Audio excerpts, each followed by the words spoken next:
Hujambo mtazamaji wetu popote ulipo saa na wakati kama wa leo. Ni mara nyingine tena tunapokuletea makala kuhusu afya yako, makala ikiwa ni afya bora ambayo inaletwa kwako kwa hisani ya Murugu Natural and Nutrition Clinic ambao wao ni wanatiba asilia. Mara kwa mara basi tumekuwa tukikufahamisha kwamba wanatibu zaidi ya 65% ya magonjwa yote sugu yakiwemo magonjwa nyemelezi kwa kutumia tiba za kiasilia zilizofanywa utafiti wa hali ya juu, utafiti wa kina, vile vile na lishe bora. Na wapo chini ya uongozi wake mahususi Daktari Peter Masharia Murugu ambaye yeye ni mtaalamu wa tiba za kiasilia zilizofanywa utafiti wa hali ya juu, utafiti wa kina. Wapo na matawi kote nchini kwa manufaa yako wewe mtazamaji, ili uweze kuwafikia kwa njia iliyo rahisi kweli kweli. Katika makala haya huwa tunakutaarifu mengi zaidi kuhusu afya yako, ambapo huwa tunakujulisha jinsi ya kuishi maisha pasi kuwa na maradhi yote katika jamii, na jinsi ambavyo unaweza ukawapata wanamurugu kwa kupewa tiba ya kiasili, ambapo vile vile tiba hii huwa unatibiwa kwa muda uliowekwa na wanakuhakikisha kwamba unaweza kutibiwa ugonjwa fulani ukapona kabisa kwa muda uliowekwa.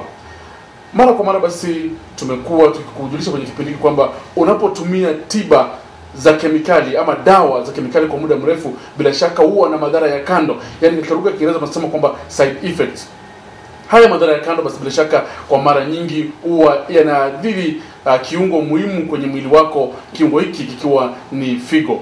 Na bila shaka katika makala haya hivi leo Daktari Peter Masharia Murugu ambaye ni mtaalamu katika shughuli hizi za tiba anatueleza mengi kuhusu kiungo hiki muhimu ambacho ni figo katika mwili wako na madhara ambayo yanaweza yakatokea baada ya kutumia dawa za kemikali kwa muda mrefu maishani mwako. Hivi leo basi Daktari Peter Masharia Murugu yeye ndiye atakayetufaulishia mada hii siku ya leo. Daktari, karibu. Asante sana bwana Joe. Naam. Msikizaji wangu, kama alivyodokeza Job, ni kwamba kwa muda tumekuwa tukikujuza jinsi ambavyo tumejitahidi kutafuta jibu kwa magonjwa sugu, mengi yao yakiwa ni magonjwa yale ambao hayana tiba, na katika matibabu mengine yanapewa matibabu ambao hayataisha ili hali watahitaji kukoma wakati maisha yatakapokoma katika mwanadamu. Na zaidi ya haya ninataka kukujulisha zaidi, kwa sababu neno linapita kwa kimombo kwamba prevention is better than cure. Ningetaka kukufahamisha kwamba katika kutibiwa matibabu ambayo yanatolewa kwa magonjwa sugu yakiwa yanapewanwa kwa muda mrefu ama muda wa maishani, kuna madhara ambao yanachipuka katika mwili ama yanasababishwa na utegemeaji wa madawa kwa muda huu wote, ambao wakati mwingine wengine wameangulia katika gharama zilizo juu sana, wakiwa mwili yao imezoroteka na afya yao imeharibika. Na ili hali utatambua kwamba katika matibabu haya kuna gharama ambayo inatumika ikiwa imelenga kutibu, lakini kwa njia nyingine ikiwa inadhoofisha viungo. Kiungo cha figo ni moja wapo ya kiungo maalum katika mwili wa mwanadamu kinachofanya kazi ya kuchuja damu katika mwili wa mwanadamu, hivyo kuiosha, kutoa uchafu, ikaelekeza katika kinyezi na makojoo, na basi kurejesha damu iliyo safi katika moyo, ikazunguka katika mwili, ikachukua madini na vitamini kwenye utumbo na kuvielekeza kwenye misuli na kwenye ubongo na kila sehemu ya mwili wakati kunapohitajika nguvu, wakati kunahitajika nutrients kwa ajili ya kukua na kudumisha afya njema. Kiungo hiki ni kimoja chapo, japo kuwa kitakuwa hafifu kisiweze kufanya kazi, itakuhitaji kutegemea gharama ya pesa ambazo wakati mwingine zinazidi zaidi ya 40,000 kwa mwezi kwa kudumisha kile kiungo ama kukipa mashini ya badala ya, that is ile ambao tunaita dialysis. Watu wengi wameishi kutokujua vyanzo vya udhaifu wa figo ama kuharibika kwa figo. Wakati mwingi mambo tunayofanya na vitu tunavyotumia, na zaidi ikiweko zile dawa kemikali ambazo twaweza kujipa zikiwa katika mihadarati ama zikiwa ni dawa za matibabu, zaweza kutusababishia shida ya figo kudhoofika na kuharibika, ikafika stage tunayoita kwa kimombo terminal renal complication ambapo figo yenyewe haitaweza kufanya kazi yake kama kawaida, na hivyo utahitaji mashini ya kuingilia kati badala ya figo ambao tunaita dialysis. Ni hakika kwamba wanaofikia hali ya kuhitaji dialysis wanakuwa wametegemea hali fulani ambao ilikuja ikaathiri figo. Itatambulika kwa kiwango kikubwa wote ambao wanavitegemea matembe ya kemikali kwa muda mrefu, figo vyao huharibika. Siko kinyume na matembe ya kizungu, kwa sababu kuna kazi inayofanya ambapo dawa ya kienyeji haiwezi fanya, lakini cha kusisitiza ni kutegemea matibabu haya kwa muda mrefu. Yaweza kuwa pia utategemea dawa asili pia kwa hali ambao haina uangalizi vizuri, pia ikatatiza figo. Iwapo hautakuwa ukimtegemea mtaalamu ambaye anajua kutengeneza ama kuweka kiwango ambacho kwa kimombo tunaita dosage nzuri na projection mzuri, ama kwa muda ambao unastahili kuwepo usiozidi zaidi. Katika matibabu yote tunayotoa, utapata wakati mwingi tutapeana muda wa matibabu, ikiwa ni kuanza na hadi kumaliza matibabu, na kwa kawaida ikiwa inaozidi muda mrefu matibabu yetu ni miezi 4. Tuna matibabu mengine tunayotoa kwa siku 3, masaa 6, mengine ya wiki 2, wiki 3, wiki 4, na yaliyozidi zaidi yakachukua muda wa miezi 4. Chingine cha kuvutia ni kwamba katika matibabu tunayotoa, tunatoa matibabu ambayo yanatumia miche, na tunatumia miche ambao katika hali yake ni uasili wa mimea. Tutatumia miche migumu kama vile kutoa maji kwenye mizizi, kwenye magamba, kwenye matawi yaliyosiagwa na kuchemshwa na kufanywa concentration, ambapo katika uasili wake mwili wa mwanadamu waweza kutoa kisichohitajika.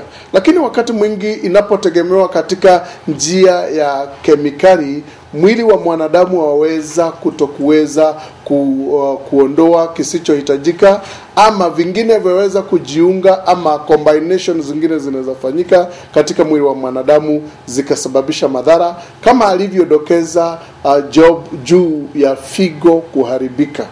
Daktari, manake hapo mwanzoni umeweza kutueleza kwamba bila shaka mtu anapokuwa na matatizo ya figo bila shaka huwa anakwenda katika kupata huduma zile za yale mashini maalum maarufu kama dialysis. Maana kwamba hasa hapa jijini Nairobi, katika miji mbalimbali hapa nchini Kenya, unapokwenda ndani ya mabasi unapata kwamba watu wauzaji wanauza zile dawa, wanasema kwamba hii ni dawa ya kuosha damu. Manake wewe kama mtaalamu, je, kwa hakika zinaweza zikaosha damu ama tu ni semi za jamaa hawa? Kwa ufahamu nilienao na ustadi wa utendezaji kazi na kujua viungo na mwili wa mwanadamu, anatomy and physiology, ni kazi ya figo kuosha damu, ambapo nilisema inaichuja damu, kuondoa kisichohitajika na kinachohitajika, ikakirejesha katika mirija ama katika veins za damu, ikarejea katika moyo. Kwa hivyo neno la kusema kuna dawa ya kuosha damu siliamini na sitasimama nalo, nitalikataa, kwa sababu usomi wangu ni kwamba iwapo kuna dawa yoyote itaingia kwenye mwili wa mwanadamu isipoenda kuchangia kutendeza kazi kwa figo, yenyewe haiwezi kuosha damu, kwa sababu katika njia za kutoa damu na uchafu kwenye damu ni makojoo, jasho na kinyesi. Na basi iwapo dawa ile haitasababisha kutenganisha damu na maji yanayotoka makojoo, basi haiwezi kabisa. Kwa hivyo kinachofanya kazi ya kuosha damu ni figo ya mwanadamu, na anaposhindwa kinachoingia badala ya figo ni hii mashini ambayo tunaita dialysis. Katika mwili wa mwanadamu kuna chumvi, kuna maji na kuna uchafu aina nyingi zilizoingia katika mdomo wake, ambazo baadaye hazitahitajika na zitahitaji kutolewa, pia ikiwepo hata hewa ile ya carbon dioxide ambayo hutokea katika njia za pumu za kupumulia. Kwa hivyo utakuta kwamba neno la kuosha damu kwa dawa halifanyi kazi, kwa sababu hata wakati mtu anahitaji dialysis, zile dawa haziwezi kumsaidia kabisa hadi atakapofika kwenye mashine. Basi bila shaka makala ni afya bora, ambapo hivi leo tunazungumzia kuhusu kiungo muhimu kwenye mwili wa mwanadamu. Maana kwamba kuna kiungo ambacho kinafahamika kama figo, ambapo bila shaka baada ya kutumia dawa za kemikali kwa muda mrefu, kiungo hiki huwa kinaathirika pakubwa kweli, na kinaweza basi kikasababisha madhara makubwa, jinsi anavyotutaarifu Daktari Peter Mashere Mrugo, ambapo yeye ni mtaalamu katika shughuli hizi za tiba za kiasili, ambapo basi tumekuandalia mengi kweli kwenye makala haya hivi leo. Usibanduke, basi tutarejea tu baada ya muda mfupi ujao.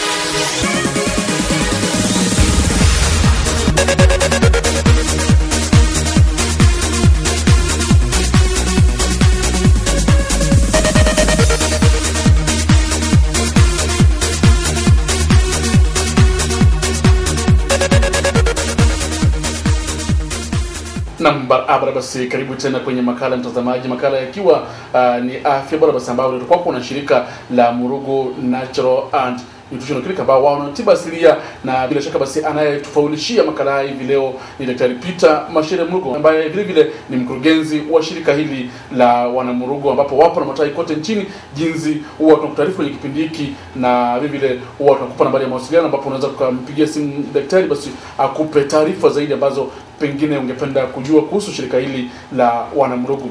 Daktari, basi maana kutoka kwamba tumezungumzia kuhusu kiungo hiki muhimu kinaharibiwa pakubwa kweli kwa kutumia ama baada ya matumizi ya dawa za kemikali kwa muda mrefu. Je, inakwendaje dawa hizi zinaathiri kiungo hiki muhimu? Utakuta kwamba dawa hizi ni kweli zimetengenezewa dosi mzuri ambayo ina uangalifu wa utaalamu wa kizungu, lakini kasoro yake inafikia ni kwa sababu zitakapoanza zitaendelea maishani mwote.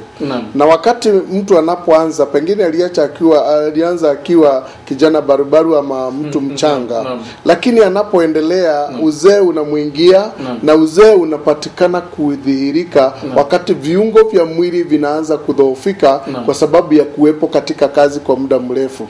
Vile vile figo ikiwa ni ya kijana mdogo itafanya kazi vizuri, ikiwa ya mzee itaanza kuchoka na hivyo kazi ikose kuifanya vizuri.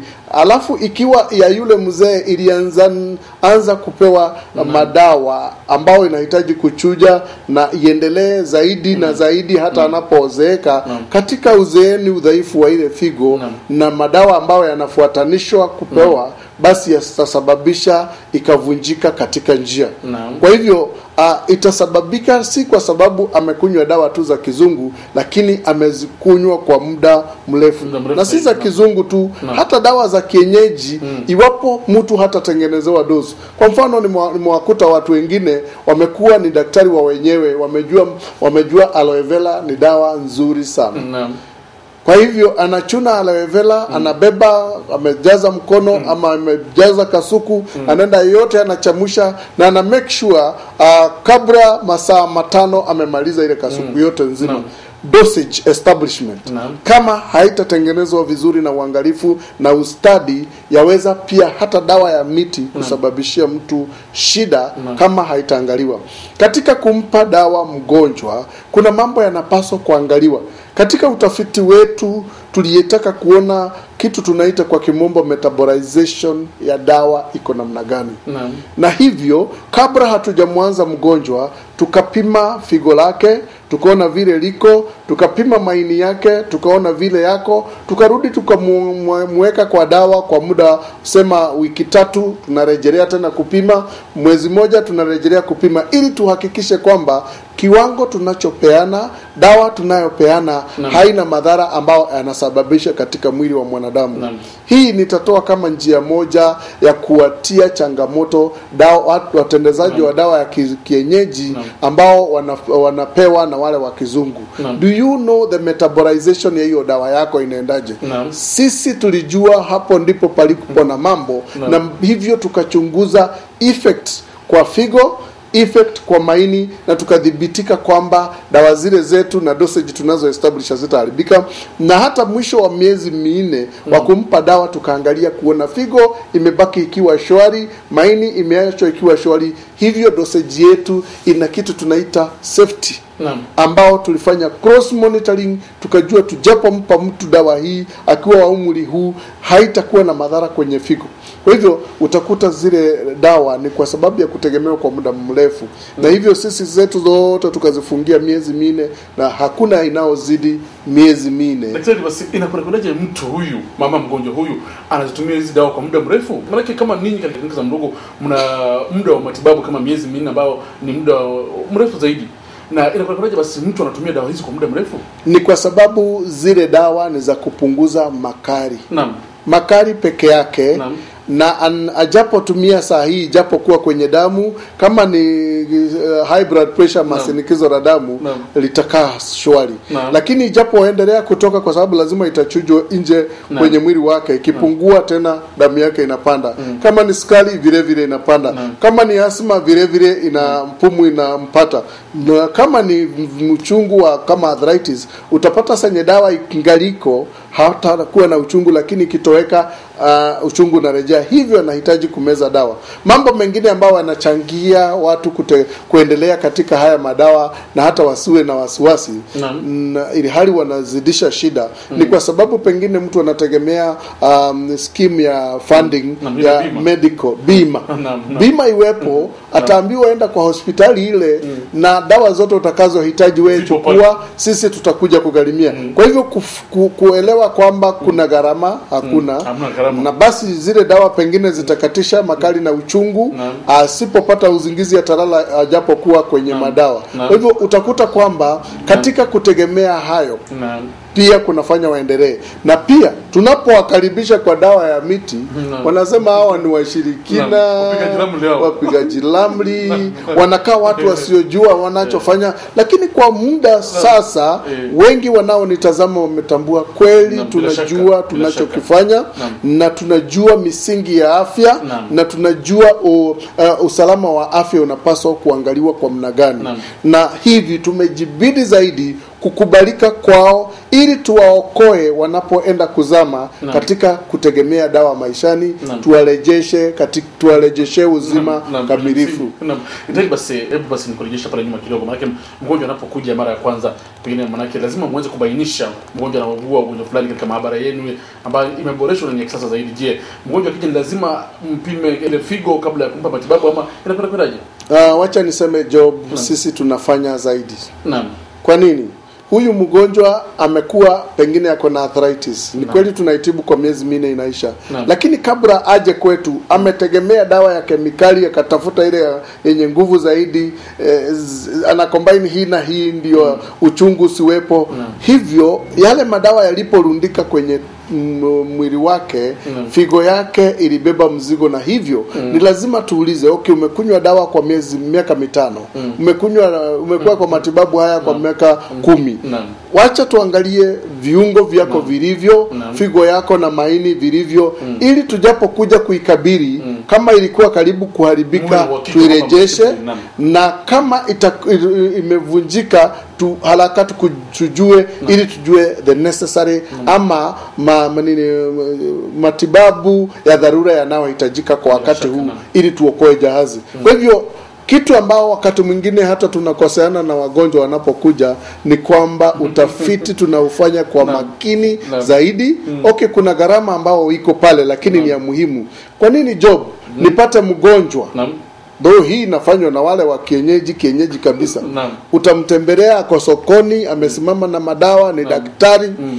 Ukimwambia magonjwa na umwa na kichwa, nasikia mguu inaniuma, mara moja tu bila kuangalia, hata si chamsha, kabla hajaangalia na kuambia hiyo nitakupa hii dawa, nitakupa hii dawa. Ninao ambao wamekuja kwangu hali zao zilidhoofika zaidi hata wanapoenda kwa dawa ya miti. Si kwamba dawa ya miti ile hiwezi watibu, lakini yule mwenye kumpa alipokosa kuangalia na utafiti wa kuhakikisha magonjwa yake ni nini na kina cha magonjwa kimefika wapi, basi alipompa dawa ikawa kwamba haikumsaidia, lakini ingemsaidia, lakini kwa sababu hakujua ni gani itatanguliza na ni gani itamalizia.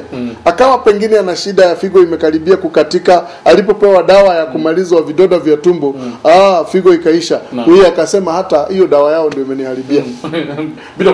bila kujua kwamba ni pale alikuwa katika mwili, ni pale kwamba yule hakuangalia. Kwa hivyo kwa wote, wawapo wa kienyeji wa kizungu, ushawishi wangu ni hii kwa wagonjwa: wacha magonjwa yadhibitike, ni haya, kina chake kijulikane, na unapopewa dawa basi uwe umelenga. Na wale ambao wenye kutegemea dawa na especially dawa kemikali kwa muda mrefu, ni vizuri baada ya muda mfupi kuangalia figo yako kama bado iko na nawiri ama imeendelekea kudhoofika na kuharibika, ili usije kutumbukia katika shida ile. Lakini ya zaidi kabisa ni kutafuta matibabu yatakayochukua muda mfupi kuanza na kumalizika, ukatoka kutegemea madawa kama vile tunavyosema. Matibabu yetu mengi hayazidi muda wa miezi 4 yakaisha kabisa. Lakini basi manake swala nzuri ambalo pengine kwa manufaa mtazamaji, manake umekwisha kutaarifu magonjwa ambayo huwa yanafanya mtu atumie dawa muda mrefu hadi zile dawa ziweze kuadhiri kile kiungo muhimu ambacho ni figo. Ni magonjwa kama yapi ambayo bila shaka yanafanya mtu atumie dawa muda mrefu? Na nitasema magonjwa yote ambayo tuliyakabiri ndio hayo ambao anategemea dawa kupunguza ukali, ambao wakati mwingi yakitegemea zile dawa yanaishia pengine figo imeharibika. Utapata kwamba mtu aweza kuwa alipatikana kuwa na vidonda vya tumbo, akawa anategemea antacid katika kutuliza ukali wa makali ya vidonda vya tumbo. Alipoendelea kwa sababu ya kutumia antacid, kukazuka arthritis, kwa sababu calcium haichukuliki. Kwa sababu unapoweka antacid kwenye tumbo, acid ile ikiwa imeneutraliziwa, calcium ikikuja kwa chakula haitaingia kwenye mwili, kwa hivyo akadevelop kuwa na arthritis. Alikuwa anakunywa dawa ya vidonda vya tumbo, sasa anakunywa dawa mara 2. Na pengine alitangulia hapa alikuwa na amoeba, wadudu wa tumbo. Kwa hivyo anakunywa dawa ya amoeba, anakunywa ya ulcers, anakunywa ya arthritis. Ajapo combine hizi na atahitaji kuvikunywa kila siku. Sasa hata si dawa moja na ni za kutegemewa maishani, basi hataenda muda mrefu afikie figo yako imeharibika. Utakuta pengine huyu yuna high blood pressure. Utakuta pengine na tumewaona yuna shida ya kisukari. Kwa hivyo dawa ya kisukari, dawa ya high blood pressure, dawa ya arthritis, dawa ya ulcers, dawa ya amoeba kila siku. Akizidi unaweza kuta pia huyu yuna shida za pumu, asthma. Kwa hivyo combination ya magonjwa yanazukaka katika mwili na mengine yanashikana, yanaambukizana, yanasababisha mengine kuwepo. Kama vile tumeona ulcers ikileta arthritis, amoeba ikileta ulcers, na basi katika stress zile za maisha akawa na high blood pressure na diabetic, na zote kila moja ataandikiwa utahitaji hii dawa. Hii ni ya sukari, hii tofauti na ingine ni ya sinikisho ama high blood pressure. Hii ingine ni arthritis ya uchungu wa viungo, zinaenda kwa mwili mmoja. Hii ingine pia ni ya ulcers na usikose kuikunywa. Hii ingine nayo ni ya amoeba, kila baada miezi 3 utahitaji kufuruga wadudu wale kwa tumbo. Katika kutegemea hii, mwili unadhoofika, na unajua maadamu magonjwa yako kwenye mwili, kinga ndio huharibika.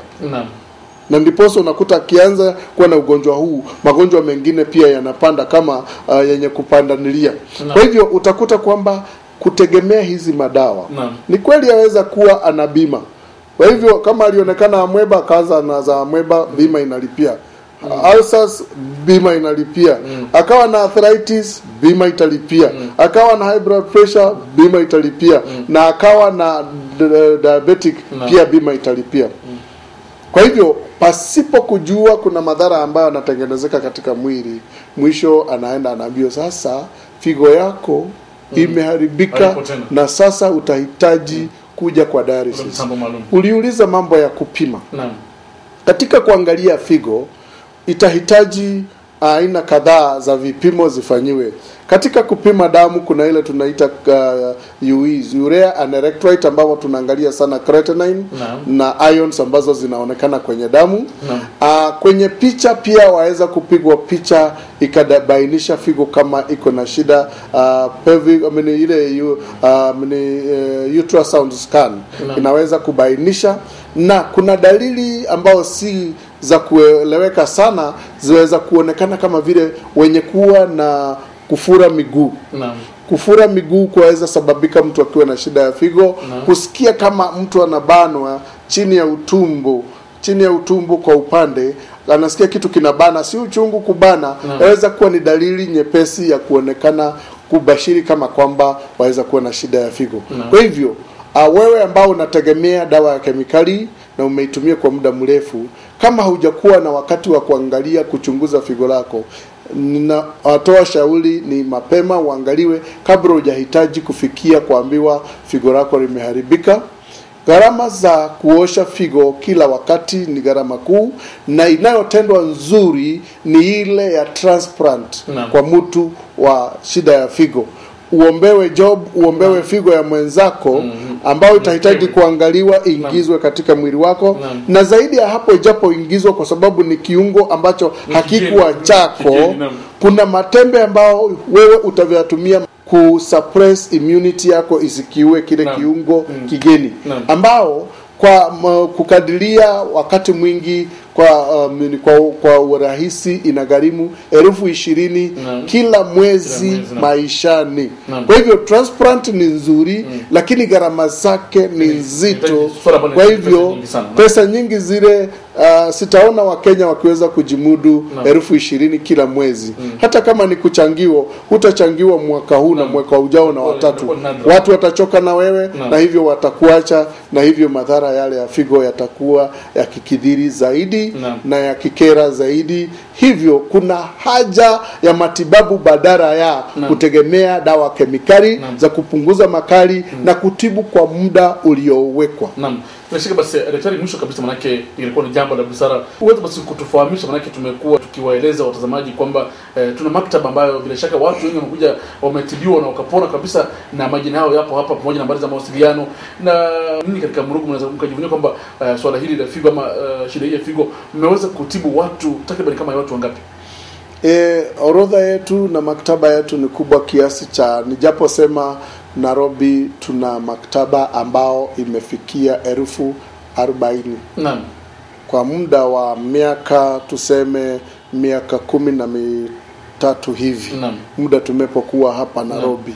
Kwa hivyo maktaba yetu ni kubwa, na wengi tumewapata wakati ambapo figo yao imekaribia kuvunjika na tukairejesha. Kwa hivyo ijapo kuja karibu kuvunjika tutashughulikia, lakini kivunjika atahitaji dialysis. Kwa hivyo ni vizuri kuokoa jahazi kabla halijazama.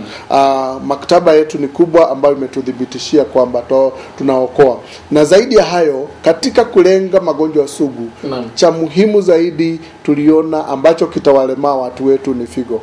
Tumesema juu ya bima zinakuwepo wakati umeajiriwa. Siku utaachishwa kazi uwe hauna mapato, watu wa bima watakutoweka, na saa hiyo matatizo yamezidi, figo yako na uzee wako umezidi, na hivyo wakati utakapohitaji zaidi hawatapatikana kwa kukusaidia. Utaangamia huko mashambani peke yako. Tumeona watu wakubwa wakiangamia, waliyekuwa wajumbe wanaenda tu nyumbani kale nyumba ya kwao ya nyasi, wanadhofikia pale, mwisho anakatikia uhai pale kwa sababu bima haipo tena. Bima hufuata palipo na mapato. Basi mtazamaji, maana bila shaka kuzuia ni bora kuliko kuponya. Na usipoziba ufa basi utajenga ukuta mzima. Maana daktari amekuja kutaarifa kwamba figo ni kiungo kidogo sana mwilini, lakini bila shaka kina kazi kubwa kweli kwa mwili mzima, ambapo kulingana na maktaba iliyopo wameweza kushughulikia watu zaidi 1040 wameweza kupona kabisa. Hata wale ambao kidogo walikuwa wanakaribia mambo yao kuwa ndivyo sivyo, waliweza kutibiwa na wakapona kabisa, na wakaweza basi kurejelea ile hali yao ya kawaida bila kuhitaji ule mtambo maalum wa kuosha damu ile almaarufu kama dialysis, na wanaishi maisha ya kawaida. Basi wewe unapokuwa pale nyumbani, pengine basi una shida kama hiyo, bila shaka fanya hala ili uweze kupata tiba hii ambayo ni mojawapo ya tiba kabambe kwa kweli, ni mojawapo ya tiba ambayo iwezi ikasawazishwa na tiba nyingineyo katika nchi za Afrika Mashariki, ambapo bila shaka Wanamrugu wanashughulikia swala hilo kwa ukakamavu kwa kweli na kwa kujitolea zaidi. Na bila shaka basi hadi kufikia hapo sina la ziada. Basi leo tukutamatisha makala ambayo hufanikishwa na shirika la Mrugu Natural and Nutritional Clinic chini ya uongozi wake Daktari Peter Macharia Mrugu, ambaye basi kwa leo ndiye aliyetufaulishia makala haya ya afya bora. Hadi wakati basi mwingine, nakutakia afya bora, kwani basi afya bora ni msingi wa maisha bora. Shukrani daktari. Asante.